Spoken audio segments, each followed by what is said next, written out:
Originaire du Sénégal, Amadouba est arrivé au Canada en 2009. Comme beaucoup d'autres personnes, j'ai toujours pensé que les Noirs étaient des immigrants récents au Canada et puis que le phénomène esclavagiste était simplement un phénomène de nos voisins du Sud. C'est en commençant ses recherches qu'il s'est aperçu que la présence des premiers Noirs au Canada remonte au XVIIe siècle. Même les Noirs ont été au Canada avant d'être aux États-Unis. Par exemple, j'ai découvert que le premier Noir qui est arrivé au Canada, c'est à l'époque de Samuel Champlain, au cours de son premier voyage en 1605, alors que les premiers Noirs qui sont arrivés aux États-Unis à Jamestown en 1619.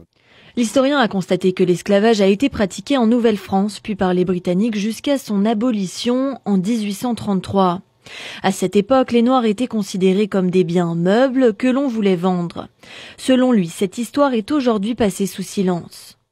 On fait simplement faire comprendre aux autres que l'esclavage, c'est un phénomène américain, des États-Unis ou bien dans les Caraïbes ou ailleurs, que ça n'a pas existé au Canada. Alors que ça a existé au Canada et ça pose problème. C'est une réalité. 200 ans, c'est beaucoup. La professeure en sciences politiques Aurélie Lacassagne abonde dans le même sens. Elle déplore que les programmes des écoles ne parlent que de l'accueil des fugitifs afro-américains. Je pense qu'il y a un discours amnésique au niveau de la société, au niveau des programmes, des curriculums dans les écoles, où finalement il n'y a vraiment pas grand-chose. C'est-à-dire que quand on parle du point de vue historique des Noirs au Canada, on pense aux loyalistes qui sont arrivés au XIXe siècle. Et aux esclaves et puis au chemin de fer. Autre fait méconnu selon les deux experts, celui de la participation des Afro-Canadiens aux guerres du 19e et 20e siècle. Aurélie Lacassagne estime que les soldats noirs et autochtones ont eu un rôle décisif dans la guerre avec les États-Unis en 1812.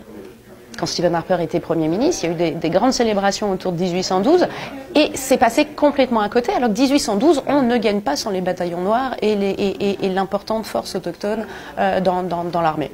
Amadouba, comme Aurélie Lacassagne, croit qu'il est grand temps d'enseigner cette histoire dans les écoles. Dans son ouvrage, Amadouba estime la communauté noire à 1 100 000 personnes au Canada.